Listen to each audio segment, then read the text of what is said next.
Selamat pagi Pak, kami dari kelompok 4 akan memaparkan aksi nyata yang akan kami lakukan di lingkungan rumah dan di lingkungan sekolah. Sebelum itu, izinkanlah saya memperkenalkan anggota kelompok kami. Yang pertama itu, saya sendiri bernama Jacob Rivaldo Ketua sebagai ketua. Ada juga Krista Jawongasara, Helgardis Primturia Simale, dan Dominikus Josi. Pada video kali ini, kami akan membahas aksi nyata yang akan kami lakukan untuk mengurangi efek gas rumah kaca di lingkungan sekolah dan di rumah kami masing-masing. Lokasi penelitian kami itu ada di lapangan bola Suradikara ND dan di lingkungan rumah kami masing-masing.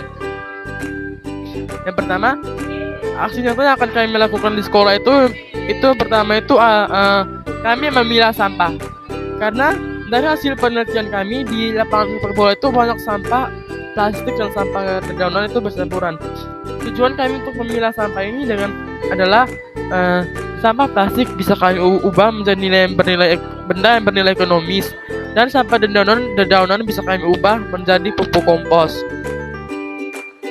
Yang kedua itu kami mengumpulkan sampah organik seperti dedaunan dan mengubahnya menjadi pupuk kompos.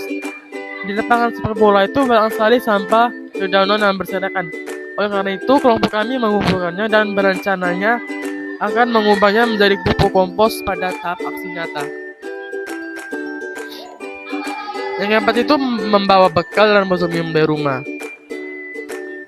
Dengan tujuan agar penggunaan kertas nasi bisa berkurang, bungkusan nasi bisa berkurang, dan kemasan botol aqua plastik bisa berkurang. Dan ini juga telah diterapkan di SMA Suradikara ND dalam proses pembelajaran P5 kali ini. Terus aksi nyata akan kami lakukan di rumah. Lokasi pertama itu ada di rumahnya saya. Aksinya itu saya akan mematikan lampu jika tidak digunakan. Karena jika kita terlalu boros penggunaan listrik, maka bukan saja kita memboros pengeluaran, tapi juga kita menghasilkan gas karbon dioksida dalam jumlah yang cukup besar dan dapat mengakibatkan pemanasan global. Yang kedua, saya akan membersihkan lingkungan rumah.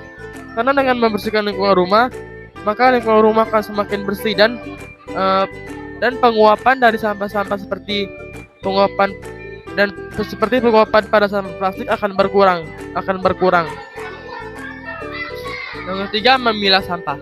Sama seperti yang di lapangan sepak bola Suradikara, di rumah saya juga sampah plastik dan dedaunan itu bercampuran. Jadi saya memilahnya dengan tujuan sampah plastik itu bisa diolah menjadi benda yang bernilai ekonomis, dan sampah organik itu bisa diubah menjadi pupuk kompos. Yang kedua, lokasi kedua itu ada di rumahnya Elga di asrama Santa Angela. Yang pertama, Elga menghemat penggunaan kertas. Dengan menghemat penggunaan kertas, maka jumlah pohon yang ditebang akan semakin berkurang. Dan pohon itu berfungsi sebagai tempat menyerap gas karbon dioksida. Jika pohon berkurang, maka tempat menyerap gas karbon dioksida itu akan semakin berkurang. Oleh karena itu, Elga menghemat penggunaan kertas agar jumlah pohon yang ditebang itu semakin berkurang. Yang kedua itu mengurangi penggunaan parfum. Karena dengan menggunakan parfum terlalu sering, maka akan menghasilkan gas CFC yang berlebihan. Yang kedua, Elga membuang sampah pada tempatnya. Dengan membuang sampah pada tempatnya, maka lingkungan akan semakin bersih. Oke, mohon maaf untuk lokasi rumah Dino dan Audia tidak ditulis karena mereka tidak mengedit foto mereka. Sekian dari video kami. Baik, tidak jeduk sama